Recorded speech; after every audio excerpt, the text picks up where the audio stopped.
السؤال الأول: هل عندما حرم النبي صلى الله عليه وآله وسلم على نفسه هل بوحي أم ليس بوحي؟ أولا، النبي صلى الله عليه وآله وسلم لم يحرمه تحريم تشريع، لأنه لو حرمه تحريم تشريع كان صار شنو؟ كان صار محرم على جميع المسلمين، ولكان من المتقولين على الله جل وعلا. لم يحرمه تحريما تشريعيا. وورد عند المالكية وعندهم أن النبي صلى الله عليه وآله وسلم حرم على نفسه الثوم والبصل.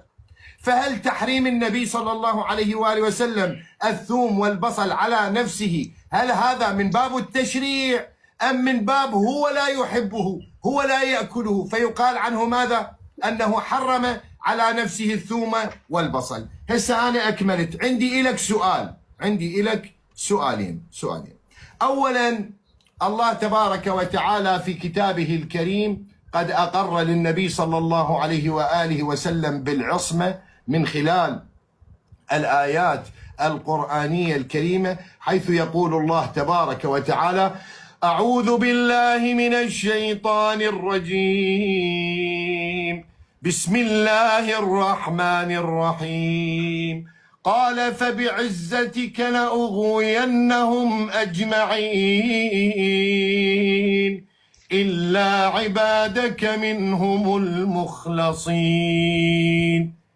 الذنب لا يأتي إلا من الشيطان ومن النفس، لا يأتي من خلال غير هذين الطريقين. والشيطان قد اعترف، والله قد أقر اعترافه، أنه لا يستطيع إغواء النبي الأكرم صلى الله عليه وآله وسلم حتى يقع بالذنب. هذا واحد. اثنين، أن النفس، نفس رسول الله، لا يأتي من خلالها ذنب. لماذا؟ لأنه يا أيتها النفس المطمئنة ارجعي إلى ربك راضية مرضية. فنفس رسول الله هي النفس المطمئنة الراضية المرضية التي لا يمكن أن يصدر منها السوء والخطأ.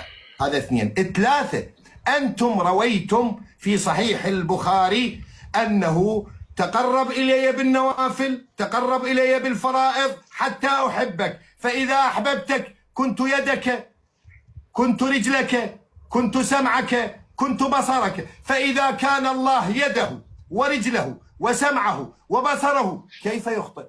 كيف أنتم تنسبون الخطأ إلى الله؟ لأن الله تبارك وتعالى هو يد محمد، وهو رجل محمد، وهو سمع محمد، وهو بصر محمد، وهو نطق محمد، وما ينطق عن الهوى إن هو إلا وحي يوحى. إلا أن تكذب البخاري وتكذب رسول الله وتكذب هذا الحديث وتخرج رسول الله صلى الله عليه وآله وسلم من كل هذه الأمور. أنا أسألك يا وليد إسماعيل، سجل هذا السؤال. أنتم رويتم أن العبد إذا أطاع الله وتقرب بالفرائض والنوافل يكون الله تبارك وتعالى يده ورجله وسمعه وبصره، وهو ما ينطق عن الهوى إن هو إلا وحي يوحى. كيف يعصي وأن الله تبارك وتعالى مسيطر على حواسه كله؟ تفضل جاوبني عليه.